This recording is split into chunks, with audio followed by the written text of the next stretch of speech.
तो स्टूडेंट्स, आज हम पढ़ रहे हैं वेपर प्रेशर ऑफ सॉल्यूशन यानी विलियन का वाष्प दाब। लॉकडाउन का टाइम चल रहा है, सभी मस्ती में होंगे, है ना? तो ध्यान दीजिए, आराम से पढ़िए, कोई टेंशन नहीं। जो भी जहां भी दिक्कत हो कमेंट करते रहना और कमेंट पे पूछते रहना। शुरू कर रहे हैं हम। वेपर प्रेशर ऑफ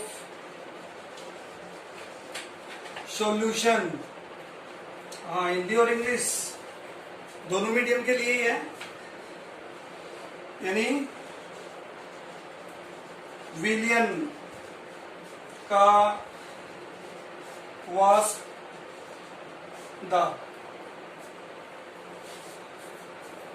चलो, विलियन का वाष्प दाब जानने से पहले हम सिर्फ जानते हैं वाष्प दाब को, यानी वेपर प्रेशर को। क्या होता है वेपर प्रेशर, कैसे जनरेट होता है, क्या डेफिनेशन होगी, चलो देखते हैं।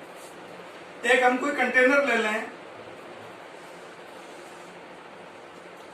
और इस कंटेनर में किसी द्रव को भर दिया जाता है। इस कंटेनर को यानी इस पात्र को पार्शियली, आंशिक रूप से जल से भर दिया जाता है। और जब इसको हीट किया जाता है, या अगर हम हीट पहले नहीं भी कर रहे होते हैं, तो हम एक चीज ये देखते हैं कि इस द्रव की बनने वाली वाष्प कहां चली जाती है, एनवायरमेंट में, यानी कहां चली जाएगी, वायुमंडल चली जाएगी। अब थोड़ा सा इसमें हम चेंज कर रहे हैं।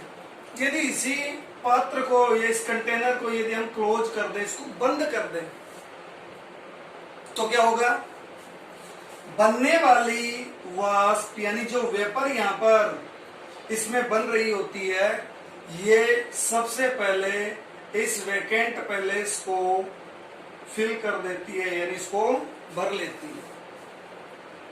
ठीक है, फिर उसमें होगा क्या कि जब ये इस जगह को भर लेती है, उसके बाद जो वेपर बनी हुई है वो कुछ वेपर वापस किसमें आती है, द्रव में, यानी उसका कंडेंसेशन हो जाता है। ठीक है, वो संघनित हो जाती है और जो द्रव मॉलिक्यूल्स होते हैं, द्रव के जो मॉलिक्यूल्स होते हैं, वो वेपराइज्ड हो जाते हैं, यानी वो वापस किस में चले जाते हैं, वाष्प में चले जाते हैं। और यहां पर हम यदि देखें तो एक वाष्प यानी वेपर और दूसरा अपने पास क्या है, लिक्विड यानी द्रव। इन दोनों में इक्विलिब्रियम आ जाता है, यानी दोनों में क्या आ जाता है, साम्य अवस्था, इक्विलिब्रियम इन दोनों में आ जाता है। और दोनों में जब इक्विलिब्रियम आ जाता है, ऐसी कंडीशन में अगर हम इसको क्या कर रहे हैं, हीट कर रहे हैं, इसको गर्म जब हम कर रहे हैं, तो गर्म करने की स्थिति में क्या होगा कि जो एक्स्ट्रा वेपर जो बनेगी, एक्स्ट्रा वाष्प जो बन रही है, वो एक्स्ट्रा वाष्प क्या करती है, इस द्रव की सरफेस पर यानी इसकी सतह पर क्या लगाती है, दाब लगाती है। इसकी सतह पर जो दाब लगता है, वो दाब ही अपने पास कौन सा होता है, वाष्प दाब। यानी हम ये कह सकते हैं निश्चित ताप पर जो गिवन टेम्परेचर अपने पास होता है, उस गिवन टेम्परेचर पर क्लोज कंटेनर में जो वेपर लिक्विड के सरफेस पर यानी द्रव की सतह पर जो दाब लगाती है, उस दाब को ही हम क्या कहते हैं, उसी को कहते हैं वेपर प्रेशर यानी वाष्प दाब। इसी को दूसरा हम ये भी कह सकते हैं संतृप्त दाब भी बोलते हैं, सैचुरेटेड प्रेशर भी यही होता है। तो ये तो बात हुई अपने पास एक लिक्विड की। एक लिक्विड जो अपने पास है, इस लिक्विड को चलो हमने मान लिया सोलवेंट। क्या मान लिया जाए, सोलवेंट मान लिया जाए। अगर मान लीजिए इसी सोलवेंट में अगर हम किसी सोल्यूट को डिजोल्व कर रहे हैं, किसको डिजोल्व कर रहे हैं, सोल्यूट यानी विलेय।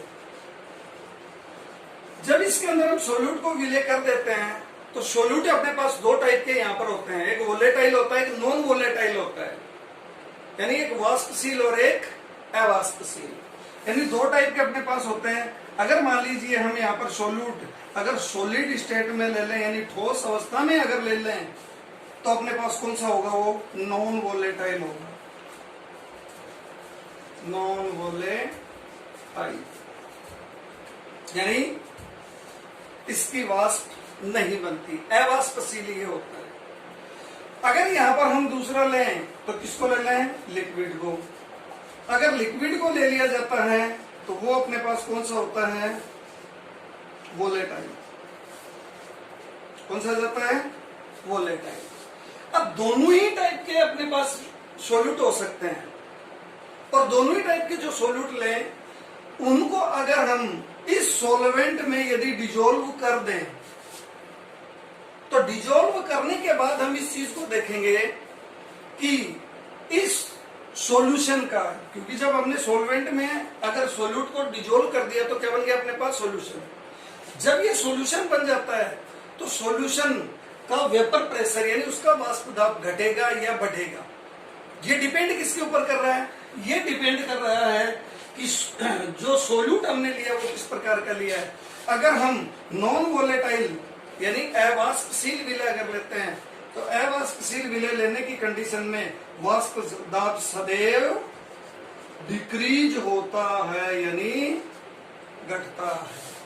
रीजन, क्योंकि जो सॉलिड अपने पास सोल्यूट होगा वो यानी ठोस विलय जो अपने पास होता है वो ठोस विलय क्या नहीं होता, वाष्पशील नहीं होता था, तो उसकी वाष्प नहीं बनती, वो क्या रहता है, अवाष्पशील रहता है, नॉन वोलेटाइल होगा।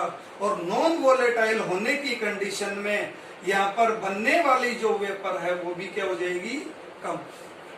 जब वेपर कम होगी तो वेपर कम होने की कंडीशन में सरफेस पर जो प्रेशर लगेगा ये प्रेशर भी क्या होगा, कम होगा, यानी वेपर प्रेशर है वो क्या हो जाएगा, डिक्रीज। ओके।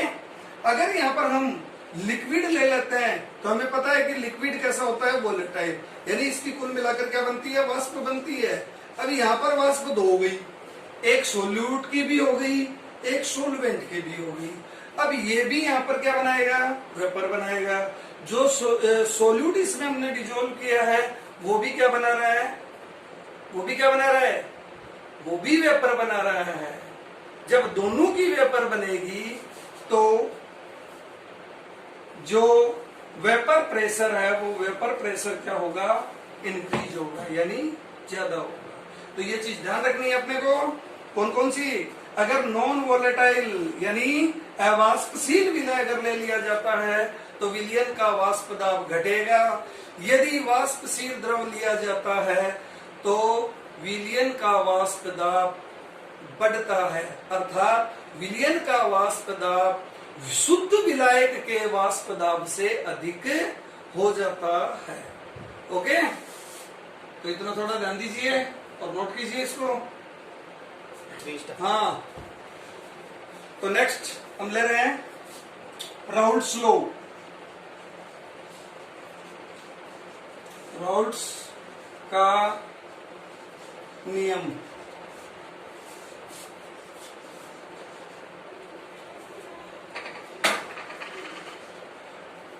Raoult's law. तो कुछ वाष्पशील विलय के लिए राउल्ट ने अपना नियम दिया और दो चीज इसके अंदर अपने को ध्यान में रखनी है। दो चीज कौन कौन सी ध्यान में रखनी है? नंबर एक में अपने को ध्यान में रखना है, चाहे विलय हो चाहे विलायक हो, उनके क्या ले लें, मोल फ्रैक्शन। मोल फ्रैक्शन यानी मोल अंश। ओके, मोल अंश ये दोनों के हो सकते हैं, मे बी सोल्यूट और सोलवेंट। पहले समझिए इसको, राउल्ट्स के लॉ को। दूसरा हम इसके अंदर जो लेते हैं फैक्टर, वो काम में लेते हैं इनके वेपर प्रेशर। ओके, तो चीज ध्यान में रह जाएगी। कौन कौन सी? मोल फ्रैक्शन और वेपर प्रेशर। इन दोनों को लेकर ही राउट ने अपना नियम दिया, और इसके अनुसार देखिए इस नियम को हम कैसे लिख सकते हैं। बहुत इजी है। देखिए दो ही चीजें हैं, इन्हीं में हमें क्या रखना है, दोनों में ही संबंध रखना है। रिलेशनशिप जो है वो इन दोनों में रखनी है। दोनों में क्या क्या रखना है, देखिए अपने पास क्या है, तो हम यहाँ पर ये लिख सकते हैं कि विलियन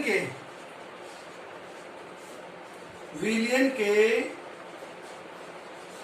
किसी घटक, विलियन के किसी घटक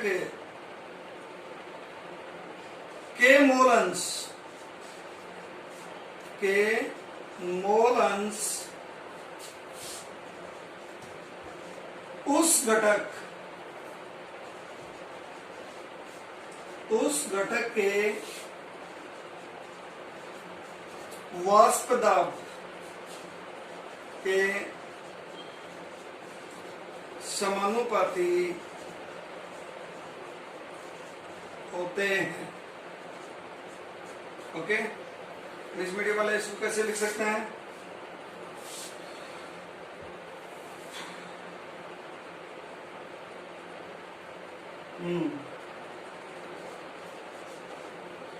vapour pressure of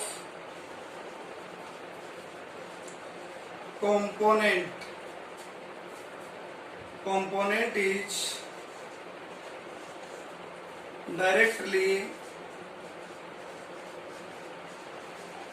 proportional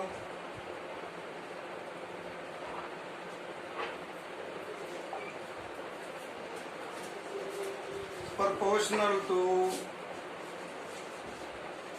their mole fraction। बस इतना सही लो इसका। क्या चीज याद रखनी है कि कोई भी अपने पास जो सॉल्यूशन होता है उस सॉल्यूशन में क्या होते हैं, घटक होते हैं, यानी उनके क्या होते हैं, कंपोनेंट्स होते हैं, यानी सोल्यूट और सोलवेंट, ये उनके क्या होंगे, कंपोनेंट्स।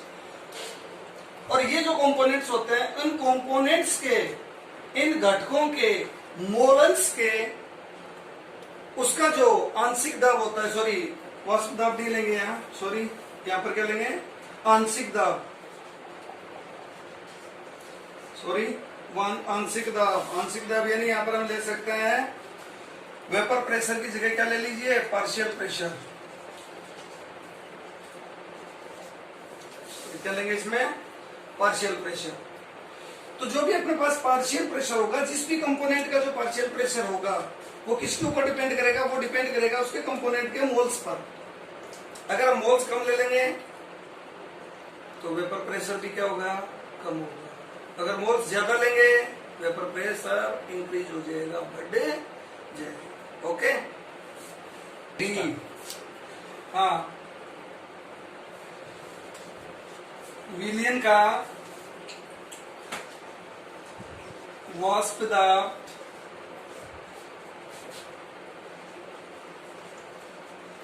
राउल्ट के नियम से, ठीक है,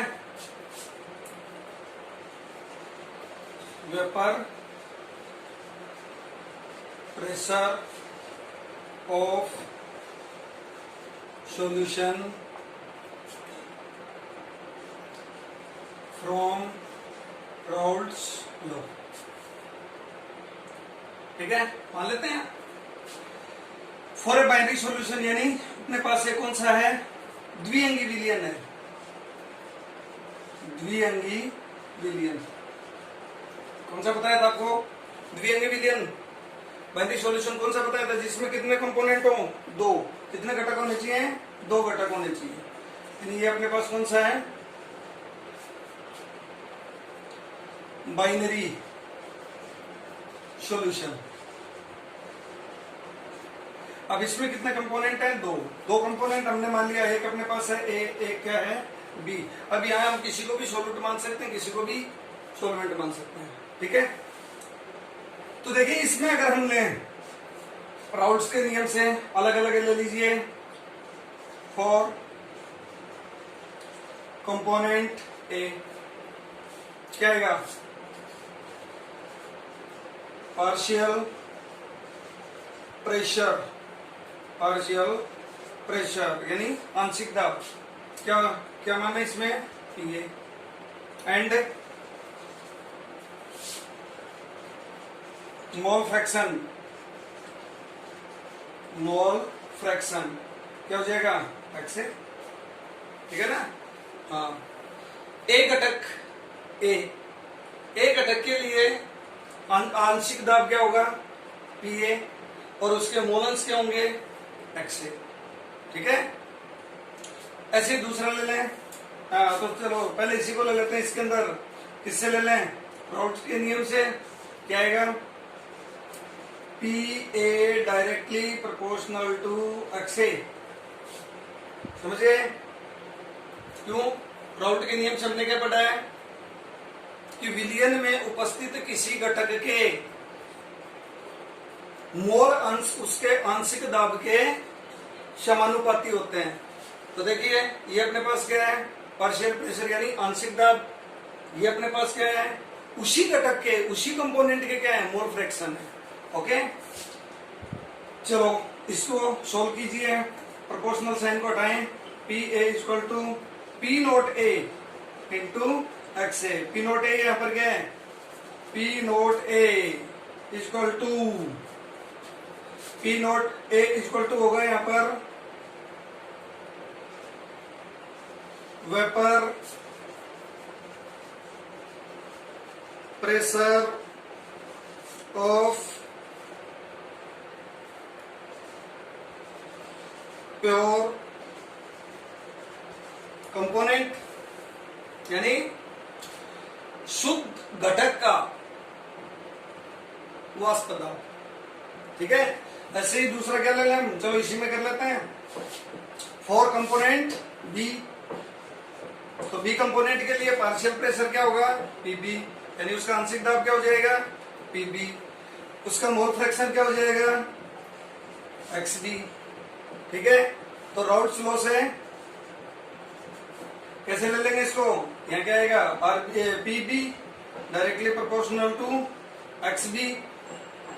सोल्व कर लिया, क्या हो गया अपने पास, P B equal to P naught B into X B. ये क्या हो गया यहाँ पर अपने पास, पी नोट बी। फिर ये अपने पास बी कंपोनेंट के लिए क्या आ गया, ऑफ बी। तो ये बी कंपोनेंट का अपने पास क्या आ गया, वेपर प्रेशर। समझ गए। तो ये अपने पास किसका लॉ होता है, राउल्ट्स लॉ। और ध्यान रखना बहुत इंपॉर्टेंट है, एक नंबर का क्वेश्चन कहीं से भी पूछा जा सकता है। ये चीज तो याद रख लो, अपने पूरे केमिस्ट्री के पेपर में कोई भी क्वेश्चन ऐसा नहीं है जो कि एक नंबर से ज्यादा का आता हो, छोड़कर न्यूमेरिकल्स को, या अगर कोई डेरिवेशन आ जाए तो ये ध्यान रखना है अपने।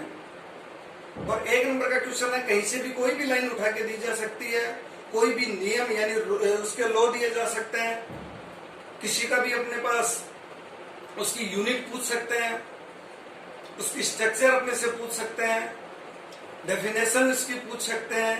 तो ये चीज अपने को ध्यान रखना है, छोटी छोटी चीजें आती हैं, ठीक है। तो नोट कीजिए इसको भी। चलो तो देखिए नेक्स्ट इसी में हम लेते हैं, वेपर प्रेशर लेना है हमें, किसके अकॉर्डिंग लेना है, राउल्ट्स लॉ के according.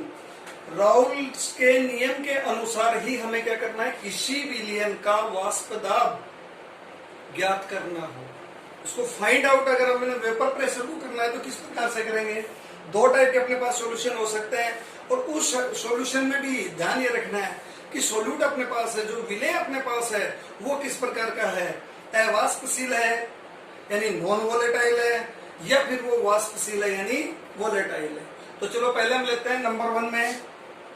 Number one,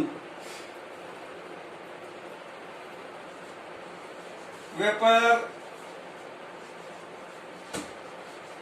pressure of no volatile volatile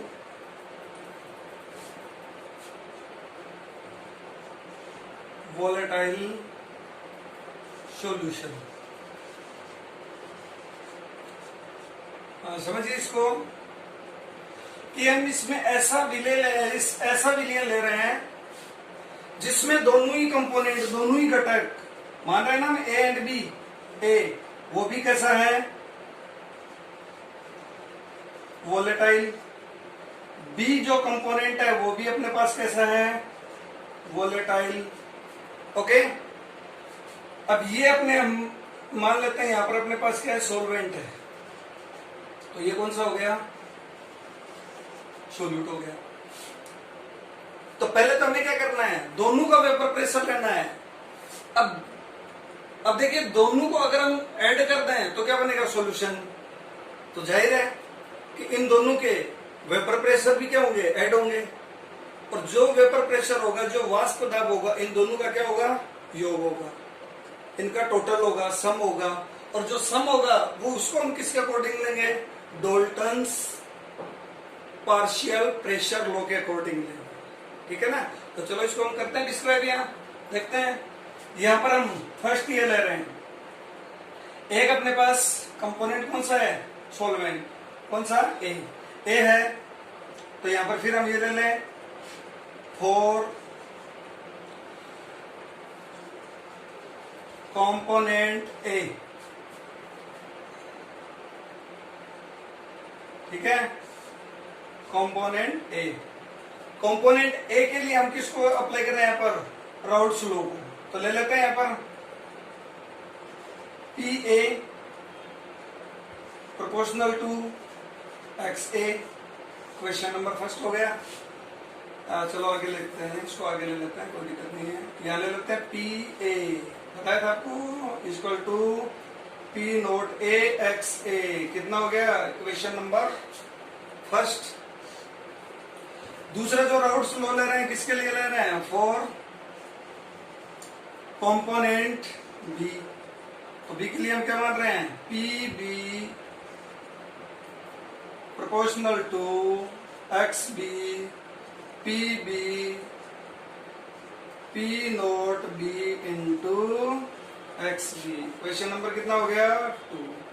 अब देखिए यहां पर एक तो अपने पास पार्शियल प्रेशर किसका गया कंपोनेंट ए का, दूसरा पार्शियल प्रेशर किसका गया कंपोनेंट बी का।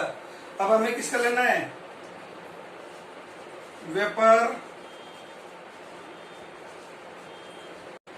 प्रेशर ऑफ सॉल्यूशन, यानी विलयन का क्या लोगे वाष्प दाब। अब विलयन का वाष्प दाब अगर हमें लेना है तो किससे बताया था आपको डाल्टन के आंशिक दाब नियम से हम लेंगे, तो यहां पर हम ले सकते हैं। तो देखिए टोटल पी टोटल यानी कुल वाष्प दाब, विलयन का कुल वाष्प दाब है, तो विलयन का कुल वाष्प दाब किस किस के बराबर होगा P A plus P B. समझ गए, ये आंशिक दाब ए घटक का, ये आंशिक दाब बी घटक का। अब यहाँ इक्वेशन फर्स्ट और सेकंड इन दोनों इनको रख दीजिए इसमें। हाँ चलो थोड़ा शॉर्ट में कम निकाल लेते हैं। पी टी इक्वल टू क्या आएगा बताओ यहाँ पर अपने पास, यह आ जाएगा पी ए की वैल्यू रख दीजिए यहाँ, ये सॉरी ये है P naught A X A plus दूसरी क्या रखोगे P naught B X B, रख दिया। चलो और आगे बढ़े, ये क्या हो गया इनका total vapour pressure of solution. तो total vapour pressure of solution को ले रहे हैं तो यहाँ पर एक चीज और ले लीजिए। चलो यहाँ पर हम ये ले सकते हैं, आपने देखा है कि कुल मोल फ्रैक्शन यानी कुल टोटल मोल फ्रैक्शन कितना होता है 1 अपने पास ये कौन सा है बाइनरी सॉल्यूशन है, द्विअंगी विलयन है। द्विअंगी विलयन है तो कितने कंपोनेंट है दो कंपोनेंट है, तो दोनों के क्या ले लीजिए मोल फ्रैक्शन, दोनों को जोड़ देंगे क्या बन जाएगा सम ऑफ कंपोनेंट स्मॉल फ्रैक्शन, यानी दोनों के क्या बन गए, ऐड कर देंगे हम। यहाँ ऐड करें तो देखिए इसको हम ये ले सकते हैं, एक बार ऊपर यहाँ थोड़ा बता देता हूँ, ध्यान रखना। यानी अपने पास आएगा X A plus X B equal to क्या होता है, 1 होता है। ये ध्यान रखना, नोट करने वाली चीज है, ठीक है भाई। नेक्स्ट देखते हैं हम इसमें, चलो तो इसको हम थोड़ा सा अगर ये करें तो अपने पास एक्स बी इक्वल टू क्या होगा, या एक्स ए इक्वल टू क्या होगा, एक्स ए इक्वल टू अपने पास आ जाएगा 1 माइनस एक्स बी। बताओ आएगा नहीं आएगा, ये ध्यान में रखना है। एक्स ए की वैल्यू यहां रखिए, क्या आएगा अपने पास, पी नोट ए ब्रैकेट में ले लीजिए 1 माइनस क्या आएगा एक्स बी ब्रैकेट बंद प्लस क्या आ गया P naught B into X B. आगे आगे बढ़ो, इसको ब्रैकेट को खोलिए, क्या आएगा P naught A minus P naught A X B plus P naught B into X B. आ गया, क्लियर? हाँ, कोई दिक्कत हो तो क्लियर? अगर कोई दिक्कत हो तो वापस पूछ सकते हो, कमेंट में भी पूछ सकते हो, छूट है भाई। लॉकडाउन में गवर्नमेंट ने दे रखे हैं, बहुत सारी छूट दे रखी है, आपको भी दे रखी है, आप भी पूछ सकते हो, पूछ लेना, कोई मना नहीं करेगा। कभी नहीं करूंगा भाई, रात को ही नहीं करता है। वैसे भी आप लोगों के पास मेरे नंबर रहते हैं, मोस्ट टॉप के पास है। नेक्स्ट, चलो इसको थोड़ा हम सोल्व कर लेते हैं। ये एक्स बी, ये भी क्या है एक्स बी, थोड़ा सा इनको चेंज कर लें, इंटरचेंज कर लें। अपने पास क्या आ जाएगा पी नोट ए, ये प्लस क्या थोड़ा पहले ले लो, plus P B P naught B और एक्स बी, ये क्या जाएगा minus P naught A X B. अब यहां पर देखिए कॉमन क्या ले रहे हैं हम, एक्स बी कॉमन आ रहा है ना, निकाल दो बाहर। एक जैसे लोगों को रखने में फायदा भी क्या है, कुछ अलग तो होना चाहिए। प्लस क्या ले लिया बाहर, पी नोट बी, सॉरी क्या आ जाएगा एक्स बी आ गया, अंदर ब्रैकेट में क्या आ गया P naught B minus P naught A. ये भाई साहब अपने पास क्या आ गया कुल वाष्प पदार्थ, total vapour pressure of solution, total vapour pressure of solution, विलयन का कुल आंशिक दाब। नोट करो फटाफट। ओके, अभी नंबर 2, नंबर 2 में देख रहे हैं हम, पहले में कौन सा लिया, vapour pressure of volatile solution. अब की बार यहाँ पर हम किसको ले रहे हैं, नॉन वोलेटाइल। अब नॉन वोलेटाइल यहाँ पर कौन है, पूरा सॉल्यूशन तो होने का नहीं है, जो सोल्यूट होगा वो होगा, कौन सा होगा बोलो भाई, कौन सा होगा सोल्यूट। तो ध्यान रखिए अपने पास फिर कंपोनेंट वही है, एक कंपोनेंट अपने पास है सोलवेंट, जो कि कैसा है वोलेटाइल है, ये तो लिक्विड है वो नहीं है।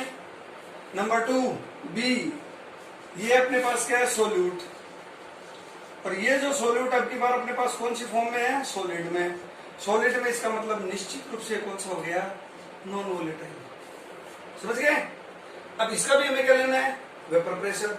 इसका अगर वेपर प्रेशर लें तो देखो फिर यहां पर फिर यही अपने को लेना है, 4 कंपोनेंट ए, राउट्स लॉ को यूज कीजिए, 4 कंपोनेंट ए, राउट्स लॉ क्या होगा, P A proportional to X A, P A equal to P naught A X A. Question number फिर अपने पास क्या आ गया 1। अब दूसरी चीज देखिए, जो चेंज होना है वो सिर्फ यही होना है, और यहां जो चेंज हो रहा है वो क्या होगा, 4 कंपोनेंट बी, यहां देखिए क्या आएगा पी नोट बी, यहां जीरो आएगा, क्या आएगा, जीरो। क्यों? वो वेपर प्रेशर अपने पास जीरो है, सॉरी इसका जो पार्शियल प्रेशर है वो पार्शियल प्रेशर क्या आएगा, जीरो आएगा। जीरो क्यों आएगा? क्योंकि ये कैसा है, नॉन वोलेटाइल। नॉन वोलेटाइल है, इसका मतलब इसकी क्या नहीं बनेगी, वेपर नहीं बनेगी, अर्थात इसकी क्या नहीं बनेगी, वाष्प नहीं बनेगी। अगर वाष्प नहीं बनेगी तो इसका पार्शियल प्रेशर क्या हो जाएगा, जीरो। अब अपने को क्या लेना है, वही ले लीजिए, इसमें भी total vapour pressure of solution. Total लेना है ना, तो टोटल लेंगे तो किससे लेंगे, डाल्टन्स पार्शियल प्रेशर लॉ से, यानी इससे। तो बता दो, अरे डाल्टन के आंशिक दाब नियम से। फिर ले लेते हैं हम, PT equal to P A plus P B. P A की वैल्यू रखिए क्या है अपने पास, P naught A X A plus ये क्या है, जीरो। क्योंकि इसकी तो वेपर बनेगी नहीं बनेगी तो पार्शियल प्रेशर क्या हो जाएगा, जीरो। जीरो हो जाएगा। अब इसी से सोल्व करना है, चलो कर लेते हैं इसको भी सोल्व इसी टाइप से आगे। ये तो छोटा ही है, कर लेंगे जल्दी, कोई दिक्कत नहीं है। P T equal to P naught A, अभी क्या लिया था हमने, एक्स ए की वैल्यू क्या ली थी, 1 माइनस एक्स बी। दो ली थी या नहीं ली थी, ली थी ना। चलो आगे करते हैं इसको। P T equal to P naught A minus P naught A X B हो जाएगा, हो गया। चलो ठीक है, ये इसका टोटल क्या हो गया, प्रेशर हो गया, टोटल प्रेशर हो गया इसका। अब चलो देखो, इससे एक इंपॉर्टेंट चीज इसके अंदर भी हम देख सकते हैं कि यहाँ पर अपने पास एक चीज जो आएगी वो इंपॉर्टेंट आएगी, जो आगे भी अपने काम में आने वाली है। तो इसी को देख लेते हैं, इसको चलो इधर भेज दो, जल्दी कीजिए। क्या आएगा अपने पास, P naught A minus P T आ गया, इक्वल टू क्या आ गया, पी नोट ए इंटू क्या आ गया, एक्स बी। अब चलो थोड़ा सा और बढ़िए, क्या फाइंड कर लो यहाँ पर, X B equal to P naught A minus P T upon P naught A. हाँ जी, ये क्या है अपने पास, क्या है, देखो देखें, इसको हम बोलते हैं वाष्प दाब में अपेक्षिक अवनमन, जो कि हम आगे पढ़ेंगे। ओके, ध्यान देते रहिए, पढ़ते रहिए, टाइम अभी आपके पास, ठीक है। और सब्सक्राइब और लाइक करना मत भूलिए प्लीज।